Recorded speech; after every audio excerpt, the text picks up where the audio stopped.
Hello everyone. Today we're going to switch gears from cams to gears. I didn't mean to do that. I'm sorry.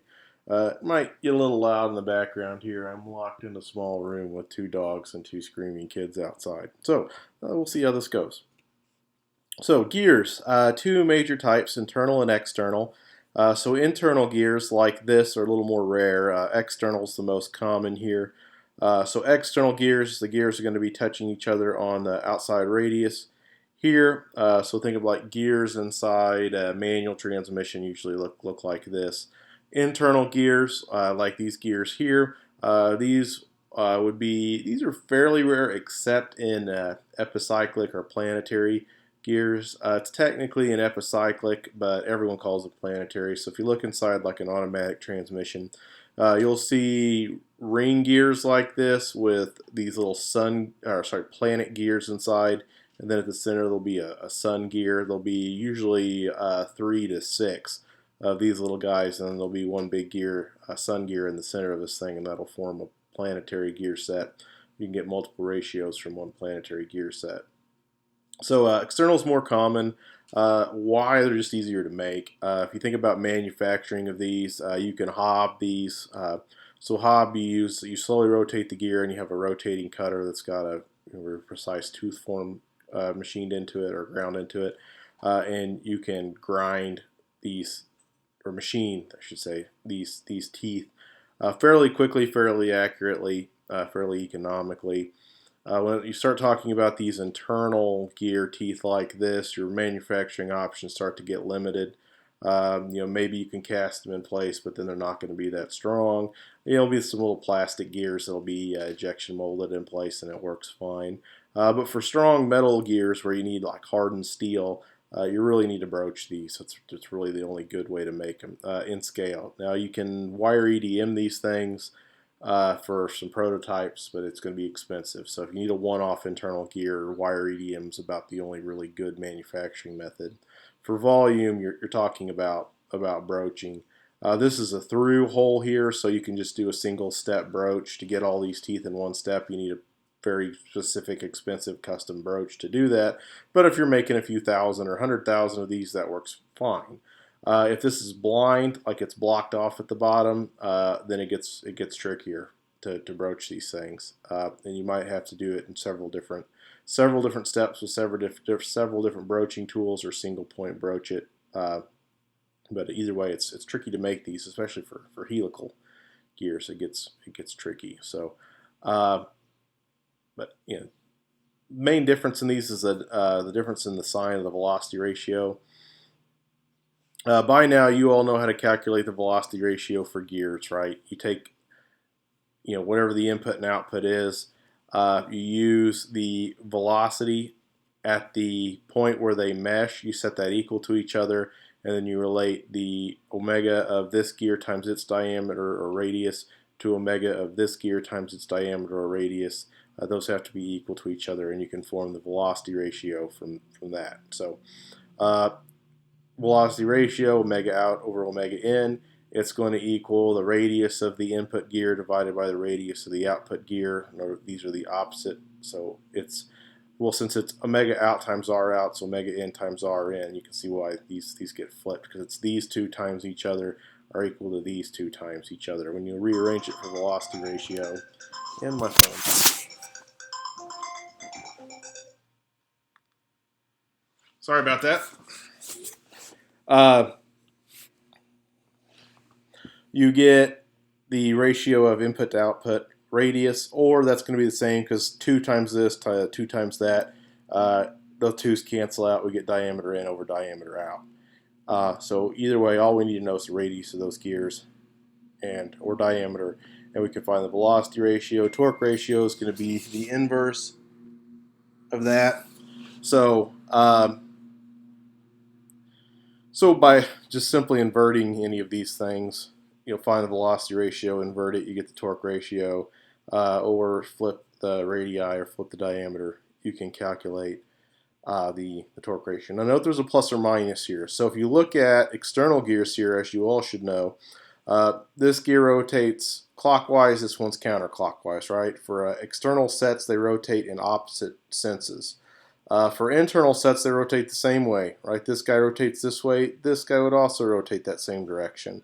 So for external, you need a minus sign. For internal, you need a plus sign. That's important to remember anyway. It's easy to forget. You always think about gears rotate in opposite directions. Well, that's true for external. It's not true for internal.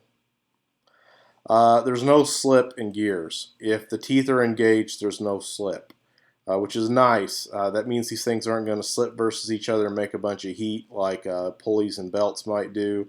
It also means that if there ever is any slip, something broke. So they don't slip. So like in an automatic transmissions slip, but the parts that slips, like the torque converter, which is a fluid clutch, where the clutches that are trying to hold these gears, connect them different inputs and outputs to them using different kinds of clutches and brakes. Those clutches and brakes can slip. Well, the gears don't slip. If gears slip, they have lost some teeth. So gears don't slip. That's nice. That means that this velocity ratio is at least for full revolutions is going to be true. It might vary instantaneously depending on tooth form, but for a full cycle, this velocity ratio will be correct, and you don't have to worry about calculating slip. Some terminology: pitch circle. So that is the nominal diameter of the gear. It's not anything you can just directly get your calipers out and measure. It's more of a concept for a given size gear. There's this imaginary circle here that's sort of the nominal diameter of that gear. Pitch diameter is the diameter of the pitch circle. Pitch point is the point where the two gears are going to contact each other on their pitch circles. Base circle, that is going to be used for generating the actual shape of the gear tooth here. That may or may not be something you can directly measure. Addendum is the amount of the gear tooth above the pitch circle. Dedendum is the amount of the gear tooth shape below the pitch circle. Pressure angle is the angle of the normal where the two teeth contact each other. So here you see the normal of contact would be this here, and then that would be, it's not the line between them, it would be perpendicular. So it would be if you took the plane of contact between two rolling cylinders, it would be this. The gear teeth are going to, the normal for them is going to be a little bit different than that would be for rolling cylinders. So it's the angle between, like if these were rolling cylinders, that the sheet of paper you could put between them, that line, and the actual line of normal contact to where the teeth touch each other. That's the pressure angle. Center to center distance, that's going to be for gears that are set up correctly, that's going to be the pitch radius of one gear plus the pitch radius of the other gear is the nominal center to center distance. There's the nominal center to center distance, which is the pitch radius of this plus the pitch radius of this. Due to manufacturing tolerances or deflection, these might move apart from each other, so the actual center to center distance might vary a little bit. Measurement over pins. Gears can be notoriously difficult to measure because what do you measure? You don't want to measure outside diameter. That doesn't tell you very much. You don't want to measure just the metal to metal because that might be a little bit due to some clearance down here. That might not be, dogs chill. That might not be anything in particular. There might be clearance down here that makes that different. You can't directly measure the pitch diameter. About all you can do is you can count the number of teeth and you can sort of put calipers up there and estimate the pitch diameter. If you want to be more precise, you can put ground steel pins in the teeth, and there'll be tables in like the machinery handbook or something like that where you can measure over pins with specific size pins and have some idea about what kind of gear you're dealing with if you don't have any information on it. Pinions, the little gear, gears, the big gear. So pinion's going to be, for these are two gears to be called spur gears. This would be the pinion, the smaller one's the pinion. The shape of teeth. So tooth shape, there's really only two that are in any kind of use at all, and there's one that's dominant. So cycloidal teeth look something like this. So some features of cycloidal teeth. The pressure angle is going to change as contact changes. So as these teeth slide over each other, boys, will you sit down? Stop, dogs. All right, so as these teeth rotate with respect to each other, the pressure angle is going to change. All right, just a second. I'm going to have to pause this and stop. Sorry about that. I don't know about you all, but I'm ready to get back to a classroom. All right, so pressure angle changes as these teeth, I shouldn't say make and break contact, because one feature of these is they make smooth contact sort of all around the gears here. They don't really make or they make or break with each individual tooth, but it's really this whole thing kind of can treat it as one whole shape that gets smoothly wrapped. The pitch point wraps smoothly around this thing as these things operate.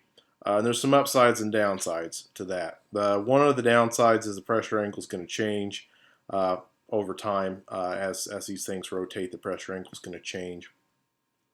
You need two different mathematical functions to generate the curves for the pinion and the gear.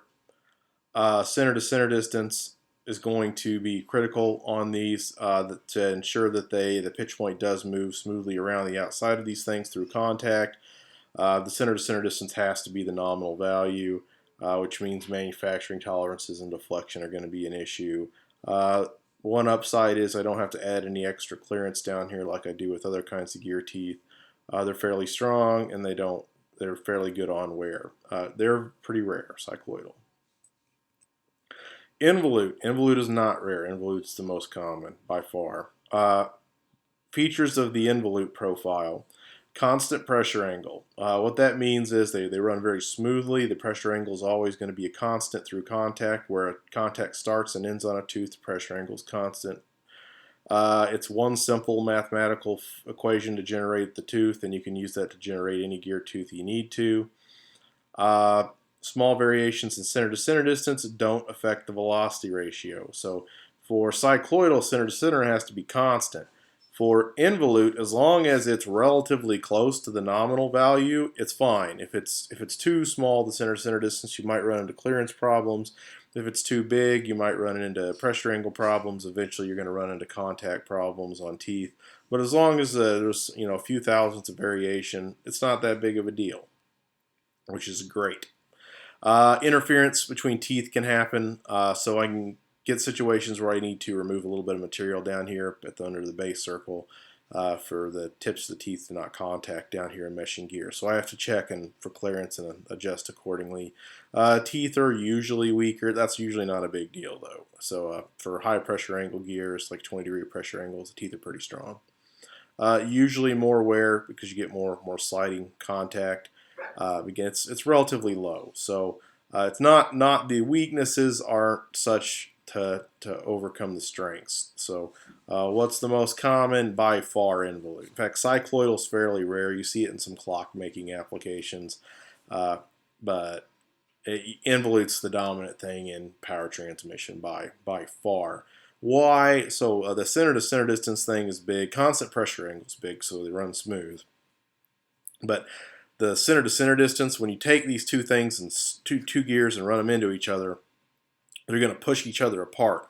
They're going to try to push the shafts apart, and that would cause a deflection. And that if the center to center distance affected the velocity ratio, then you're going to get vibration from that. You're going to get an imprecise velocity ratio. It will cause all sorts of bad things to happen. Your gear ratio would change as your load changed, and you just don't want that. So there's really some big advantages in involute that makes them the most common kind. I'm sure there's some other shapes out there and obscure uses, but almost all gears you'd ever find are going to be involute gears, with a few cycloidal exceptions.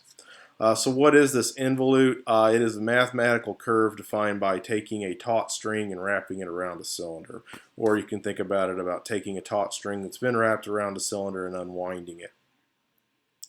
The string, so this would be always tangent to the surface of the cylinder. Center of curvature is always at the point of tangency with the cylinder. Tangency to the involute is always normal to the string. Length of the string is the instantaneous radius. These things are all basically different ways of saying the same thing, though. curves generated from the base circle. So the base circle is what we use to create the involute. There must be tooth above and below the pitch circle. Therefore, the base circle is always going to be less than the pitch radius. The amount above is the dedendum. The amount below the pitch radius is the amount above the pitch radius is the addendum. The amount below the pitch radius is the dedendum. And I love this animated GIF here. The website link's down there. But this shows where teeth make contact. Actually, yeah, if this lower gear was driving, they'd make contact here. The teeth break contact here. So lots of things going on here. The main thing to see is that the normal, this pressure angle, stays constant. This line here stays, the direction of it does not change. The pressure angle is constant through contact. So from making to breaking of contact, the pressure angle is constant. If I ran a line from this point to the centers of each of these gears and then calculated the instantaneous velocity ratio from making to breaking to contact, it would be the same as well. So the end result, these things run nice and smooth. There's no instantaneously speeding up or slowing down of these things as they operate. They run nice and smooth. You can also see that the top of this tooth interferes with the base circle here. So I actually had to, I didn't have to, but if you're going to make this, you're going to have to machine out a little bit of extra material here, and that's just going to be a fillet or something, or chamfer, fillet, something like that, just to put a little extra clearance down there. So that's what we talk about, interference and clearance. The interference is the amount that this tip of the gear protrudes into past the base circle here, and the clearance is how much material I have to remove to allow these things to operate smoothly. That just make it a little weaker, but it's usually not a big deal. You can see that teeth make, and before this tooth breaks contact, another tooth has made contact. That's very important. It needs to, we'll talk about contact ratio later, but essentially it's the average number of teeth in contact. It has to be greater than 1.